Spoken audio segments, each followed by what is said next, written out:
Thank you. Good evening, ladies and gentlemen. We have an interesting program for you tonight. We have several distinguished guests gathered around the table here. On our panel, we have Mr. Carl E. Alfaro, President of International Brass and Copper Company, whose experience covers 25 years of international trade.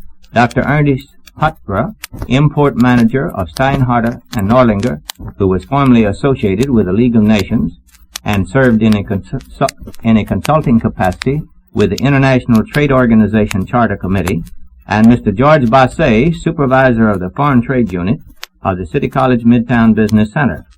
Then to question these men, we have Mr. Kenneth T. Ketchen, who is anxious to get ahead in the field of foreign trade. Mr. Ketcher, will you start our discussion by telling us a little bit about your background and experience? Well, Dr. Love, as far as my educational background is concerned, I have had 4 years of high school and 3 years of college. Now, I am affiliated with the Treasury Department of a large concern here in New York, and, well, I feel that I'd like to really get into the foreign trade field. I have a certain amount of questions that I would like to ask these gentlemen, and hope that I find satisfactory answers. Well, fine. Well, what do you really want to know? What's troubling you? What are you concerned with? Well, what I'd really like to know is what's going to happen to the foreign trade field. What is its future? Where is it going? You feel that would help determine whether you yourself personally have an opportunity in the field. Is that right? Oh, very much so. Yes, well, then maybe we can put your first question, which is a general one, to Mr. Alfaro. What do you think, Mr. Alfaro, is the future of foreign trade? We're good in spite of ourselves. Well, I think so too. And, of course, you have to decide for yourself whether you want to go into the import or the export field and become a specialist in either one. You cannot attempt to do both. I see. If I may intrude here, Dr. Love, I think the young man might be told right at the outset that when he enters the field of foreign trade, he develops a new form of life rather than just going someplace and getting a job. So maybe he's got to decide first whether he wants that type of life. Is that right? Yes, that's right, entirely. I'd like to know, is America sufficiently foreign trade conscious? No, definitely no. My first reaction is in agreement with Mr. Alfaro, but we must recognize that the United States enjoys a position in world affairs today rather unique in our experience. Certainly we have been thrust into a position of leadership. That's recognized by businessmen, educators, and I suppose you could say politicians. Now, more Americans have visited foreign countries during recent years than ever before, and, many more have been made more fully aware of the foreign trade that is being transacted. Well, I quite agree with that, Dr. Love. Yes. I think that the public in this country becomes more and more conscious of the importance of foreign trade. Well, that would have some bearing on his decision then. Definitely so. Well, what are the opportunities in the foreign trade field as far as the future is concerned? Mr. Hutter, you want to take that one? Well, my opinion is that if you decide and are able to specialize in one of the many fields which comprise the import or the export field as such, you will have tremendous opportunities. But do not try to do everything. Do not try to become a general expert. Become an expert in some specific field. Of course, with a good general background. I see. Well, Mr. Alfaro gave a short answer before. Maybe he'll enlarge on this question, too. Well, Dr. Love, I cannot be very optimistic about foreign trade. All my life I have done nothing but international trading. I have realized in 25 years of experience that you must specialize on a particular trade within the foreign trade. You can't do general export anymore. You say you are optimistic, or? I am very optimistic. I can't help but be very optimistic. Well, he has 25 years back of that statement, and he still looks well fed. He doesn't seem to have done him any harm at all, does he? Well, yes, I have, Dr. Love. What of the recent substantial drop in our export business, bearing, of course, in mind the opportunities for a beginner such as myself? Where does your optimism carry over there, too, Mr. Alfaro? Well, why substantial in terms of dollars, the drop in foreign trade can be considered small in terms of the percentage of the drop in relation to the total production of the United States. Percentage related to what? Related to the production of the industrial production and farm production. I see. Well, let me say here, Dr. Love, that a drop in export business, as we have seen it in the last few months, does not mean very much on the long run. This might and probably will be temporary.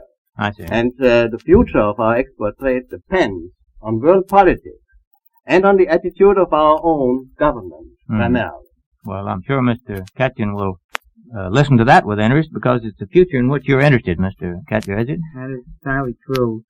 Now, to what extent has this been due to the dollar shortage? Mr. Hudra? Well, the term dollar shortage is not a very good one.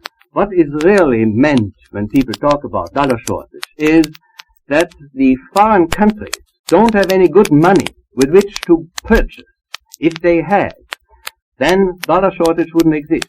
And if they could produce what the dollar area needs, they could sell enough, and in this way eliminate any shortage of good currency, whether dollar or gold or other good hard currency. That also implies that we've got to buy it, doesn't it, Dr. Hudra? Certainly. Yeah. We have to buy it, and we will buy it if the price is right and the quality is what this country needs. Well, the funny point and or the funny part of it is that actually the drop in foreign trade is due exactly to the inability of the foreign buyer to have liquid exchange with which to purchase its product. Well, will the recent devaluation of currencies of many nations help or hinder our foreign trade? Dr. Hudra? Well, that depends entirely on one thing only, and that is whether the foreign governments who devaluated the currency are going to take advantage of the opportunity given to them through this devaluation. It gives them an opportunity to readjust their budget, their own trade balance. If they take a chance, and if they use that chance, they will be successful. If not, the devaluation will prove entirely futile. I'd like to inject there, if I may, that I think that question is a very timely and interesting one, but unfortunately I'm afraid we'll have to wait at least 2 years or more before we get a definite answer to it. You mean as to what will be the effect of As to what will be the ultimate effect of devaluation. To begin, we don't even know, we have no definite way of assuring whether these new artificial values are the correct ones. Well, in the meantime now, Mr. Ketchen is up against the problem of making a decision here, and I think he has another question. I see him on the edge of the chair there. Well, will Europe and the rest of the world pay American prices for American goods? Yes, if the product is found to perform a service and it is properly merchandised. If you don't have either of these two factors, the sale of American products would be a failure. Well, I would add to that it does not entirely depend on American abilities only. It depends also on whether our government will know how to win the right kind of cooperation from the European countries and from their governments. Because without that, our effort in merchandising will be in vain. How about the personnel to man these jobs? Is that a... That, of course, is one of the great and decisive problems. We have to train them, and we have to find them. Well, will the problems presented by the foreign trade field seem more complex to me than those confronting the domestic businessman? In other words, is there any shortcut that can be taken in learning how to meet them? Oh, Dr. Love, I'd like to take that if I may. Yes. I'd like to say to Mr. Ketkin that the answer to that is definitely yes, thanks to men of vision like our own Dr. Love. They realized at the conclusion of the war the handicap that both employer and employee would face meeting the problems of peacetime business operations. Our intent was organized to that, included in it in foreign trade bill special court thinking and in our, for example, subjects, export and import, documentation, traffic procedures. We study the field of economic geography, various methods of financing foreign trade.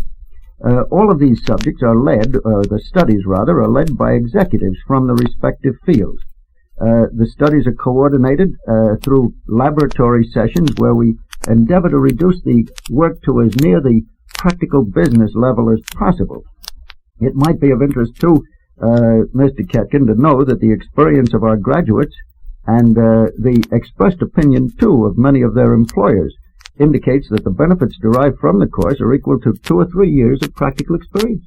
I'm sure that these gentlemen would supplement that by telling you that wherever you go in foreign trade, you've got to learn quite a little bit here, and it's going to take you some deep digging to learn it. Imagine it will.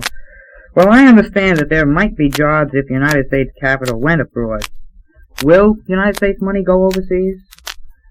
Well, this, of course, is a very decisive question again.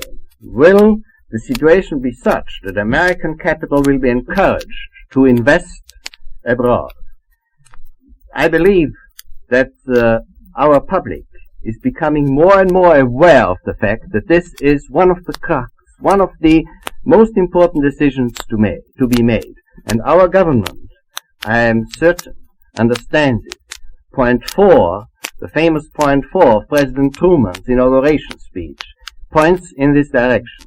Well, Dr. Hutter, don't you think that a very simple answer to that would be found in one of the fundamental rules for investment?